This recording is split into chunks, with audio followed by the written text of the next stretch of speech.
আসসালামু আলাইকুম। এখন দেখবেন সংবাদ শিরোনাম। শেখ হাসিনার ফাঁসির রায়ের মধ্য দিয়ে ন্যায় বিচার প্রতিষ্ঠা হলো বিএনপির আনুষ্ঠানিক প্রতিক্রিয়া। ফ্যাসিবাদ বিরোধী দলগুলোর সন্তোষ প্রকাশ। তাই গণহত্যার রায়কে ঐতিহাসিক বলছে সরকার। শেখ হাসিনাকে ফেরাতে নতুন করে কূটনৈতিক উদ্যোগ, দিল্লিকে চিঠি দেবে ঢাকা। ধানমন্ডি ৩২-এ বুলডোজার কর্মসূচি ঘিরে রাতভর উত্তেজনা, বিক্ষোভকারীদের সাথে সেনা পুলিশের ধাওয়া। রাজধানীর পল্লবীতে যুবদল নেতাকে গুলি করে হত্যা, পালানোর সময় এক অস্ত্রধারী আটক। বরিশালে মিষ্টি বিতরণের সময় ছাত্রদল নেতা খুন। এতক্ষণ দেখছিলেন সংবাদ শিরোনাম, এখন দেখবেন বিস্তারিত। হাসিনা এখন ফাঁসির দণ্ডপ্রাপ্ত পলাতক আসামি। হেলিকপ্টার ও বারণাস্ত্র ব্যবহার করে হত্যা, চানখারপুলে ৬ জনকে গুলি করে হত্যা এবং আশুলিয়ায় ৬ জনকে পুড়িয়ে মারার ঘটনায় তাকে সর্বোচ্চ সাজা দেওয়ার আদেশ দিয়েছেন আন্তর্জাতিক অপরাধ ট্রাইব্যুনাল। গতকাল দুপুরে টেলিভিশন সহ সামাজিক মাধ্যমে সরাসরি সম্প্রচার করা হয় আদালতের রায়। একই অপরাধে আসাদুজ্জামান খান কামালকেও মৃত্যুদণ্ডের আদেশ দেওয়া হয়। অপর আসামি রাজসাক্ষী চৌধুরী আব্দুল্লাহ আল মামুনকে কারাদণ্ড দেওয়া হয়েছে ৫ বছরের। প্রতিক্রিয়ায় চিফ প্রসিকিউটর বলেছেন, রায়ের মাধ্যমে ইতিহাসের একটি অধ্যায়ের সমাপ্তি হয়েছে। ট্রাইব্যুনালের আদেশকে নতুন মাইল ফলক বলেছেন অ্যাটর্নি জেনারেল। ১৪০০-র মতো ছাত্র জনতাকে হত্যা এবং ২৫,০০০-এর বেশি ছাত্র জনতাকে আহত করার দায়ে, মোর স্পেসিফিক্যালি আশুলিয়াতে ৬ জনকে হত্যা করে পুড়িয়ে দেয়া, চানখারপুলে ৬ জনকে হত্যা করার মাধ্যমে যে অপরাধ করেছেন সেটার দায়ে তাকে দোষী সাব্যস্ত করে মৃত্যুদণ্ড প্রদান করেছেন। এদেশের মানুষের প্রতি, গণতন্ত্রের প্রতি, সংবিধানের প্রতি, আইনের শাসনের প্রতি এবং আগামী প্রজন্মের প্রতি দায়বদ্ধতা পরিশোধের স্বার্থে এ রায় একটি যুগান্তকারী রায়। এই রায় প্রশান্তি আনবে। এ রায় ভবিষ্যতের জন্য একটি বার্তা। এ রায় বাংলাদেশে ন্যায় বিচার এবং আইনের শাসনের জন্য একটি মাইল ফলক হয়ে থাকবে। শেখ হাসিনার রায়ের মধ্য দিয়ে দীর্ঘ ১৬ বছরের গুম, খুন ও বিচার বহির্ভূত হত্যার শিকার এবং ২৪-এর গণঅভ্যুত্থানের রাষ্ট্রীয় সন্ত্রাসের শিকার সহস্রাধিক শহীদের আত্মার শান্তি পাবে বলে মন্তব্য করেছেন বিএনপি মহাসচিব মির্জা ফখরুল ইসলাম আলমগীর। বলেন, আহত, নিহত ও গুমের শিকার পরিবার পরিজনদের ক্ষোভ কিছুটা হলেও প্রশমিত হবে। সোমবার রাতে স্থায়ী কমিটির বৈঠক শেষে এসব কথা বলেন তিনি।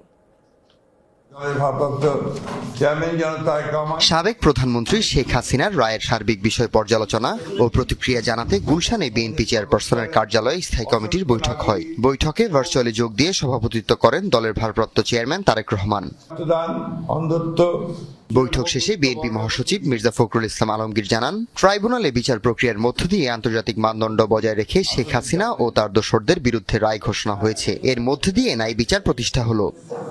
আন্তর্জাতিক অপরাধ ট্রাইব্যুনালের দীর্ঘ বিচারিক প্রক্রিয়ার মধ্য দিয়ে আন্তর্জাতিক মানদণ্ড বজায় রেখে আজকে আওয়ামী ফ্যাসিস্ট শেখ হাসিনা তার ২ দোসরের বিরুদ্ধে রায় ঘোষিত হয়েছে। এই রায়ে ন্যায় বিচার প্রতিষ্ঠা হয়েছে। তিনি আরো বলেন, মৃত্যুদণ্ডপ্রাপ্ত আসামি শেখ হাসিনা ও আসাদুজ্জামান খান কামালের সর্বোচ্চ সাজা দেয়া হয়েছে, যা দৃষ্টান্ত হয়ে থাকবে।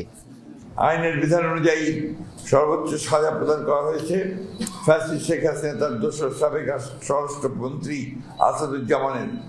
এই রায়ের মধ্যে দিয়ে আহত, নিহত ও গুমের শিকার পরিবার পরিজনদের ক্ষোভ কিছুটা হলেও প্রশমিত হবে বলেও মনে করে বিএনপি। জনগণকে সর্বদা সচেতন থাকার আহ্বান জানাচ্ছে। একই সাথে বিএনপি অন্যান্য মামলায় অভিযুক্তদের সুবিচারের দাবি জানাচ্ছে। মানবতা বিরোধী অপরাধে শেখ হাসিনা, আসাদুজ্জামান খান কামালের ফাঁসির আদেশে সন্তুষ্ট ফ্যাসিবাদ বিরোধী রাজনৈতিক দলগুলো। সোমবার বিকেলে জামায়াত নেতা গোলাম পরোয়ার বলেন, রায়ে প্রমাণ হয়েছে রাজনৈতিক নেতা কিংবা রাষ্ট্রপ্রধান কেউই বিচারের ঊর্ধ্বে নয়। এনসিপি নেতারা দ্রুত শেখ হাসিনাকে ফিরিয়ে এনে রায় কার্যকরের দাবি জানান। মাঠের রাজনীতি নিয়ে দ্বিধা বিভক্ত থাকলেও গণহত্যার দায়ে শেখ হাসিনার বিচারের প্রশ্নে সবাই ঐক্যবদ্ধ বলেও জানান রাজনৈতিক দলের নেতারা।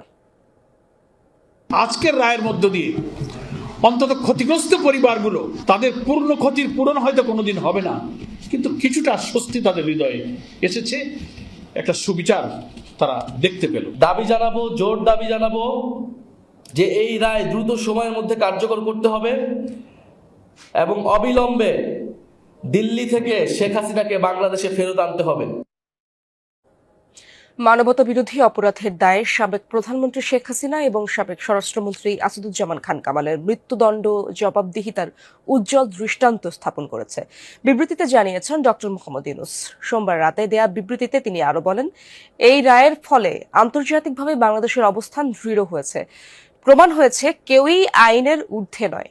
রায়ের ফলে জুলাই ও আগস্টের গণ আন্দোলনে ক্ষতিগ্রস্ত হাজারো মানুষ তাদের বিচার পেয়েছে। জনগণের আস্থার একটি ধাপ পূরণ হয়েছে বলেও মনে করেন তিনি। এছাড়াও বাংলাদেশ আগামীর চ্যালেঞ্জগুলো সাহসের সাথে মোকাবেলা করা হবে বলে জানানো হয় বিবৃতিতে। মৃত্যুদণ্ডপ্রাপ্ত সাবেক প্রধানমন্ত্রী শেখ হাসিনা ও সাবেক স্বরাষ্ট্রমন্ত্রী আসাদুজ্জামান খানকে ফেরাতে ভারত সরকারকে আবারও আনুষ্ঠানিক চিঠি পাঠাচ্ছে বাংলাদেশ। 2-1 দিনের মধ্যে চিঠি দেওয়া হবে বলে জানিয়েছেন পররাষ্ট্র উপদেষ্টা। অন্যদিকে আইন উপদেষ্টা জানিয়েছেন, এই দফায় ভারত তাকে ফেরত না পাঠালে তা হবে বাংলাদেশের মানুষের সাথে শত্রুতা ও নিন্দনীয় কাজ। অন্যদিকে স্বরাষ্ট্র উপদেষ্টা জানান, রায় ঘোষণা হলেও এ নিয়ে কোনো আতঙ্ক নেই দেশে।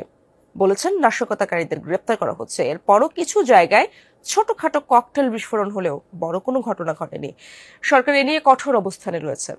দেখাবারতে বলি না, শুনুন, এখানে হলো কি আপনার সেলফ ডিফেন্সের জন্য হাতিয়ারের নেন না, পারমিশন নেন না, আপনার নিরাপত্তা ওইটা কি দেখছেন জন্য, শিকারের জন্য কিন্তু নেন না, গিয়া যদিও করেন শিকার, কিন্তু নেন আপনার ডিফেন্সের জন্য। যেহেতু শাস্তি দিয়েছে কোর্ট, এবং সেই জন্য আমরা ভারতকে অফিসিয়ালি জানাবো।